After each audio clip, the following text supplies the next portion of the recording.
Hello, c'est Jo. J'espère que vous allez bien. Ça fait longtemps, hein? Bon, oui, d'accord, je sais, vous dites que oui. Elle est venue avec deux premiers podcasts. Un premier qui disait oui, il faut arrêter de se cacher. Le deuxième, l'auto-sabotage. Et j'ai eu un problème, je me suis cachée. Je n'ai rien respecté du tout. Donc, comme on dit en créole, premier coup pas coup, deux coups pas coup, bah, le troisième, ce sera le bon. Donc voilà, j'espère que vous allez bien. J'espère vraiment que vous allez bien, vous avez passé une splendide année. Et oui, parce qu'ici on parle en termes d'année scolaire, parce que l'année civile, c'est bon. Et voilà, moi de mon côté, ben écoutez, j'ai dansé dans les flammes. Hein. J'ai dansé dans les flammes comme beaucoup. Et bon, ben écoutez, on est arrivé à la fin, avec des hauts et des bas, mais on est arrivé à la fin entier, épuisé, mais voilà, pas peu satisfait quand même de ce qui a été accompli au fur et à mesure de l'année. Parce qu'à un moment, oui, il faut voir ce qui va mal, mais il faut dire aussi ce qui est bien. Donc voilà, pas pleinement satisfaite, mais quand même bien contente d'être arrivée là aujourd'hui. Eh bien écoutez, voilà, hein, c'est reparti. C'est reparti, donc je vous avoue là, c'est un podcast particulier, j'ai l'impression qu'ils sont tous particuliers, mais celui-là a une saveur un peu différente. Il y a quelques semaines déjà, j'avais demandé sur Insta, enfin je disais sur Instagram en story que j'avais quelques petits soucis avec le podcast, c'est-à-dire que j'ai envie de dire des choses, j'ai envie de dire librement les choses, mais je n'ai pas envie que ça tombe dans le jardin des gens. Quand je dis que tomber dans le jardin de quelqu'un, c'est vraiment que les gens le prennent pour eux. Parce que, bon, voilà, je discute avec des gens, j'ai pas envie qu'ils se sentent visés ou autre. Et vous m'avez répondu, vas-y Johanna, brûle le jardin des gens, bah voilà. Donc on va essayer de brûler le jardin. Et honnêtement, moi je vous dis, j'ai envie de brûler des jardins. J'ai envie de retourner la terre, faire en sorte que plus rien ne pousse. Mais ma sagesse me dit de juste laisser le jardin pourrir. Et puis voilà. Mais le podcast d'aujourd'hui, vous allez comprendre en fait pourquoi je suis un petit peu sarcastique, piquante, etc. Ce podcast s'appelle De la colère naît l'ordre. La colère, bon, vous savez déjà tout ce que ça veut dire, mais je fais juste quelques précisions. Pour moi, la colère se divise en deux catégories. Vous avez la colère silencieuse, souvent qu'on appelle froide, celle qui n'est pas forcément visible, mais qu'on ressent à l'intérieur de nous, ou celle que tout simplement on ne peut pas ou on ne veut pas exprimer et qu'on essaie de contenir jusqu'à s'en rendre malade. Et ben, de l'autre côté, il y a la colère qui est bien plus expressive, voire explosive. Donc, j'aimerais vraiment parler de ces deux types de colère et un peu faire le parallèle avec les relations humaines. Plus précisément, bah, écoutez, les relations amoureuses. Petit disclaimer, je parle pas de... En fait, je parle de façon globale. Hein. Je sais qu'on ne se juge pas, mais je mets juste les points sur les i et sur les barres sur les t. Je parle de façon globale, parce que comme je vous ai dit, ce podcast, c'est vraiment la copine WhatsApp qui parle dans votre oreille, parce que voilà, il y a une conversation qui est née en fait entre amis et que j'essaie de prolonger par ici au travers de réflexions, d'analyses, etc. Waouh, on aurait dit une doctorante. Mais voilà. Et en ce moment, je suis vachement à fleur de peau. Je suis vachement à fleur de peau parce que j'ai intériorisé tellement de choses, que ce soit professionnellement ou personnellement, que je suis à fleur de peau et je suis épuisée. Ouais, je savais pas qu'en téléchargeant le mode adulte de la vie, que ce genre de choses-là venait me grignoter. J'en avais pas réellement conscience. Et là, maintenant, j'en ai bien conscience. Pourquoi je parle de colère silencieuse? Moi, je suis une maîtresse, une maître en l'art de la matière euh, pour avoir des colères silencieuses. C'est-à-dire que je n'aime pas l'injustice, je n'aime pas l'incompréhension, mais au vu de mon caractère, il y a des choses que je sais que je ne peux pas verbaliser spontanément ou systématiquement. Oui, je me mets une clé à moi-même. Je m'excuse, mon nez est bouché à force des émotions et de la clim qui tourne. Mais je me dis que toute situation, toute colère n'est pas bonne non plus à montrer, notamment les colères dans les relations amoureuses et amicales aussi, hein, et professionnelles des fois, mais on n'est pas là pour parler du professionnel. Bon. Et donc, dans les relations amoureuses, souvent, on fait le choix de se mettre avec quelqu'un, homme, femme, peu importe. Et au fur et à mesure de votre relation, il y a des petites choses qui ne vous vont pas. Quand je dis relation, ça peut être relation officielle, non officielle, exclusive, non exclusive, plan cul, plan, tout ce que vous voulez. Et vous voyez en fait qu'au fur et à mesure de cette relation, il y a des incohérences, des incompréhensions, des comportements chez l'autre personne qui vous font penser des choses et vous dites mais c'est moi le problème. C'est moi le problème. Parce que vous voyez que l'autre réagit comme ça, vous êtes tellement gentil et que vous avez tellement une bonne éducation, vous dites jamais que l'autre personne en face est bête. Ouais, parce qu'à un moment, on va parler crûment. Vous dites pas que l'autre personne en face est bête, vous dites que peut-être c'est moi qui ai fait quelque chose et c'est pour ça que la personne réagit ainsi. Et j'aimerais détailler davantage dans les relations en fait, par amour, par amitié, par sympathie, par affection, nous cautionnons des choses. Nous cautionnons des choses que on ne devrait pas cautionner en fait. C'est-à-dire de la tromperie dans le cas d'une relation amoureuse exclusive, le mensonge, l'omission, etc. Après, bon, personne n'est parfait, ça j'entends. Mais des fois, à vouloir rester avec quelqu'un ou rester dans le cœur de quelqu'un, on a tendance à accepter tout et n'importe quoi. Et à chaque fois qu'il y a un événement, on se dit « Mais non, c'est pas grave, je pardonne. Mais non, c'est pas grave, je pardonne. Mais non, je pardonne. C'est pas grave. » Mais en fait, si, c'est grave. Parce qu'imaginez en fait que dans votre cœur, il y a un petit tableau. Et à chaque fois que cette personne vous blesse, et que vous ne dites rien, ou que la personne vous fait subir une injustice et que vous dites rien, il y a une petite gommette rouge qui vient se coller automatiquement dans une case.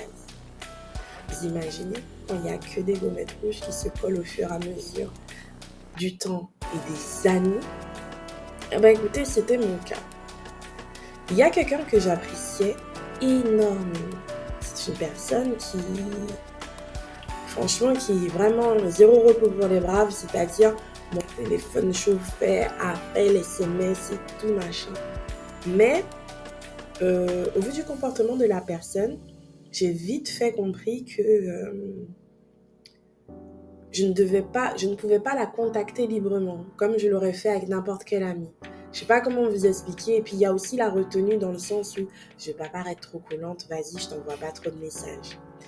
Et donc, voilà. Donc, on est dans ça.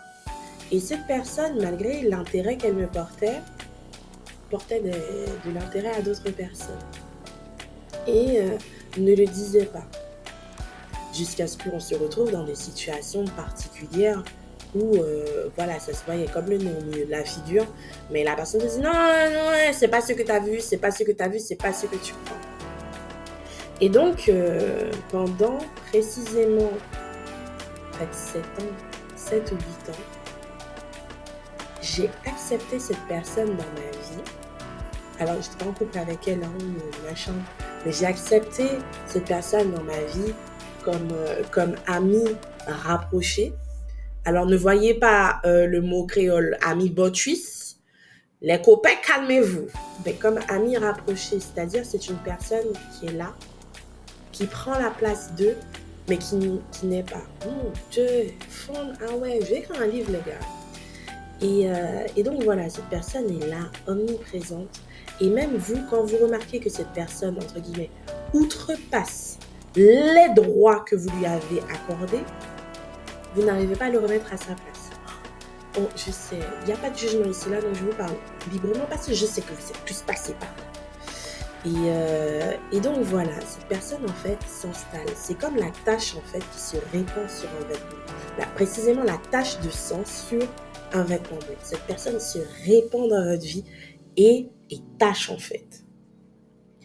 Et un beau jour, cette personne m'appelle et me fait part de son souhait de venir me voir. Et je lui fais comprendre que, au vu de mon état de santé, mais j'avais tout simplement le Covid, que je ne souhaitais pas que cette personne vienne parce que, voilà, je savais que cette personne était en famille.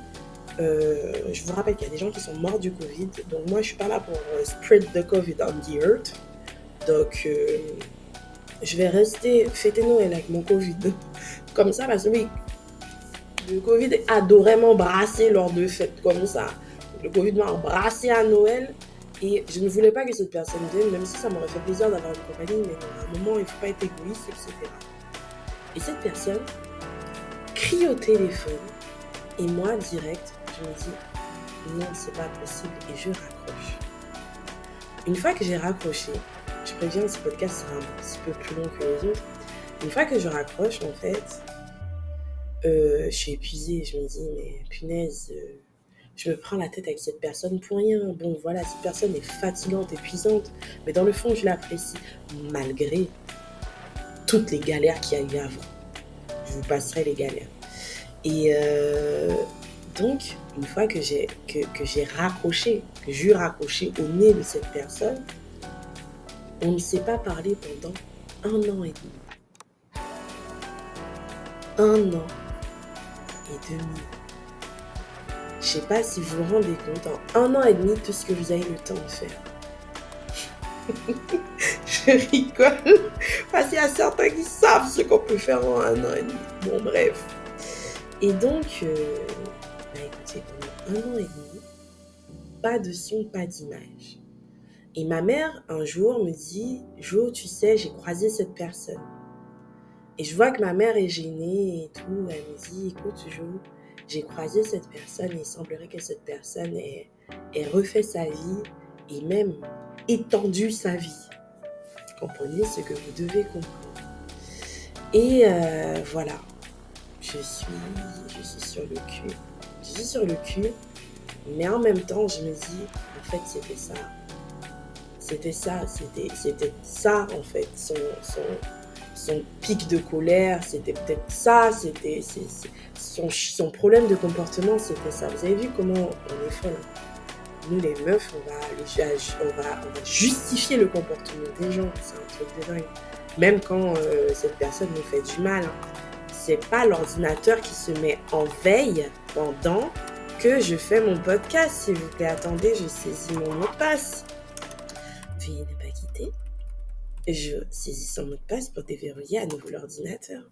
Et c'est pas l'enregistrement, c'est pas mis en pause. Punaise! Et donc, plus sérieusement, cette personne me recontacte. Non, attendez, avant, donc, je vous ai dit que ma mère m'a dit, et puis j'ai croisé aussi d'autres personnes qui ont confirmé la chose. Et je reçois un appel de cette personne qui me dit « Salut ». Comme ça, la conversation commence comme ça. « Salut ». Moi, je ne reconnais pas la voix tout de suite. Je me dis « C'est qui ça encore ?» Et j'entends « Salut, Jo ». Et là, je me dis « Aïe ». Mon sang, et Dieu seul sait qu'il y a du sang dans mon corps, mon sang est descendu. Je ne sais pas où il a été. Je crois que mon sang a quitté mon corps. Il a dû faire un tour dans la stratosphère. Il est revenu. Il est revenu glacé en plus, ce sang. Et là, je m'assieds. J'arrête tout ce que j'étais en train de faire. Je m'assieds. Et je prends l'appel. Je me dis, je suis vraiment sur le cul. Excusez-moi, hein, je suis désolée, ne me censurez pas. Je suis sur le cul, je me dis, mais... Et donc, cette personne me parle comme si de rien n'était. Salut, alors ton année, comment tu vas? Qu'est-ce que tu as prévu pour les vacances? Et tout, et tout, et tout, et tout. Mais moi, je suis toujours dans mon waouh, je comprends pas. Et donc, nous mettons fin d'un commun accord à la conversation, mais sans haine, sans aucune. Hein, et sans rien du tout. Pardon, je déplace ma chaise. Et je reste là, une fois que j'ai raccroché, je suis assise et je m'effondre. Je m'effondre parce que je me dis, mais qu'est-ce qui vient de se passer? Donc, avec mon petit sang chaud et ma colère explosive, j'ai rappelé la personne.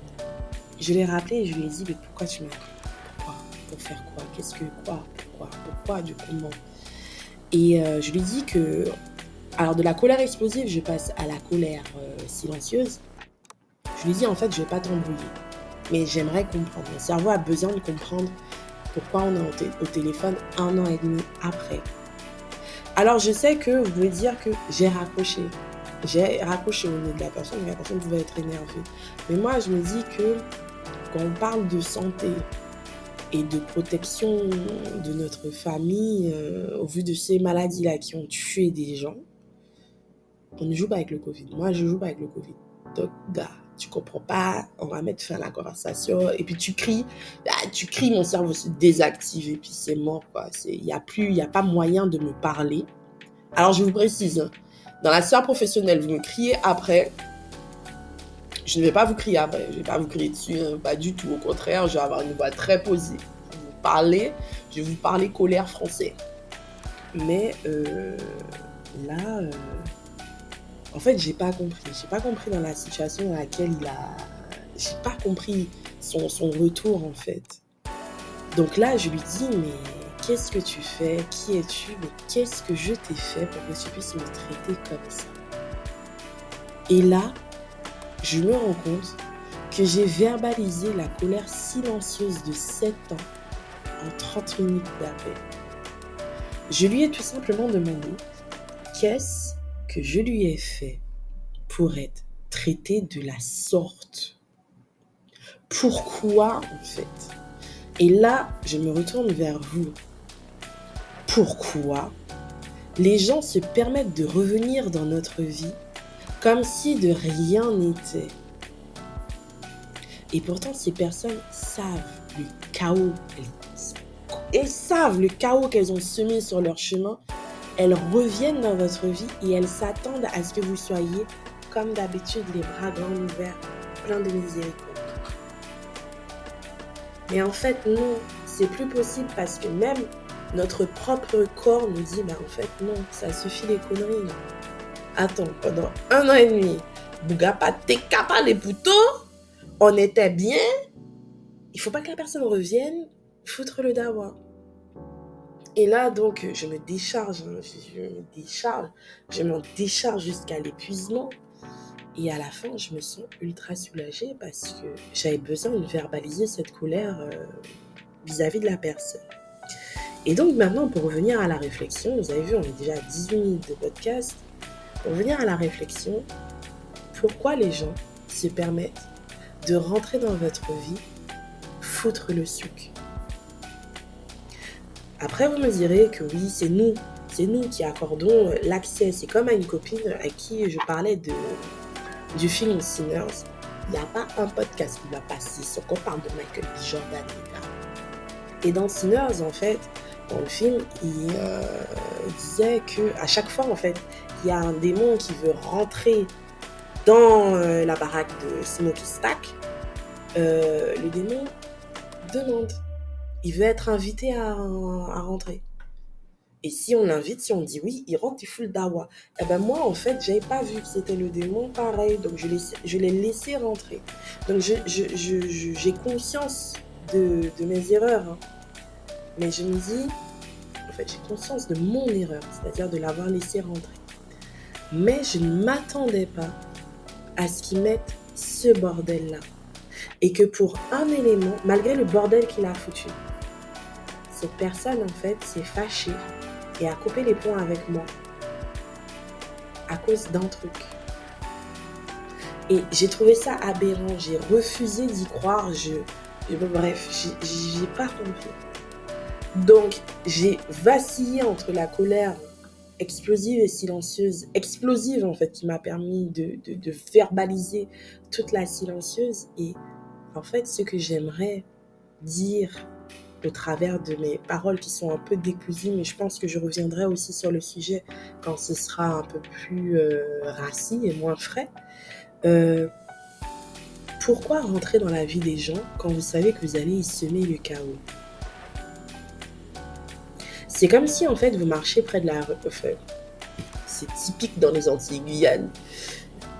Une jolie fille marche et il y a un gars qui sort de nulle part. Mais la fille est belle, mais le gars il ressemble à rien. Et vice versa, avant que vous ayez envie de dire que Johanna ne fait pas l'inclusion. Mais imaginez, la fille elle est magnifique et le gars en fait il est sans rien. Et il arrête la fille dans la lancée pour dire t'es belle. Ok, merci pour le compliment, mais ok, laisse-moi passer après, ne me retiens pas. Eh ben c'est la même chose en fait. C'est exactement la même chose. Arrêtez de foutre le souk dans la vie des gens. Arrêtez de mettre les gens en colère en fait. Et pourquoi le podcast s'appelle De la colère n'est l'ordre? C'est qu'en fait on a besoin de cette colère silencieuse et explosive et la passerelle, les allers-retours en fait qu'on fait entre les deux pour instaurer l'ordre. Et l'ordre en fait, au final, c'est le respect. Il faut que les gens qui soient autour de vous vous respectent. Et il faut que vous compreniez en fait que la condition principale pour vous, c'est-à-dire dans les relations amoureuses, dans les relations amicales, dans les relations familiales, Astérix, on en parlera un autre jour, il faut absolument que la condition respect soit retenue.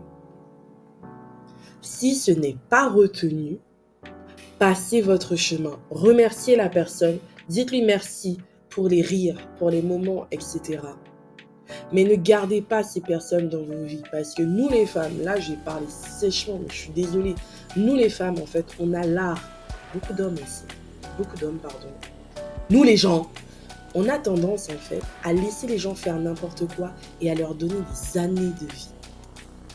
Et après les années de vie et de tristesse qu'on leur donne, je suis obligée de faire une pause, je reviens, on se retrouve sans rien. Ou bien on se retrouve dans un limbé éternel. Le limbé veut dire une nostalgie des temps passés, notamment dans une relation amoureuse. Donc, tout ça pour dire, parce qu'à un moment il faut que ce podcast prenne fin, soyez en colère. Mettez-vous en colère, en fait. Mettez-vous en colère. En fait, matérialisez votre colère silencieuse. Par contre, avec votre tempérament, je ne dis pas non plus d'aller brûler comme moi, de retourner la terre. Moi, franchement, je vous dis honnêtement, là, au point où j'en suis, on me lâche dans une fury room, je vous pète la dalle du bâtiment tellement que la colère elle est voilà. Mais tout ça pour dire, matérialisez votre colère silencieuse, faites-la exploser, mais en votre en vos propres termes. C'est-à-dire ne laissez pas les gens prendre un pied sur vous. Je suis désolée, il y a plein de guyanisme dans mes paroles, mais éduquez les gens. Éduquez les gens en fait. Apprenez-leur à respecter les gens. Le travail que vous faites là tout de suite en disant non à quelqu'un, c'est du travail que vous économisez pour votre voisin. Franchement. Et bref, et tout ça pour vous dire que le respect c'est la clé.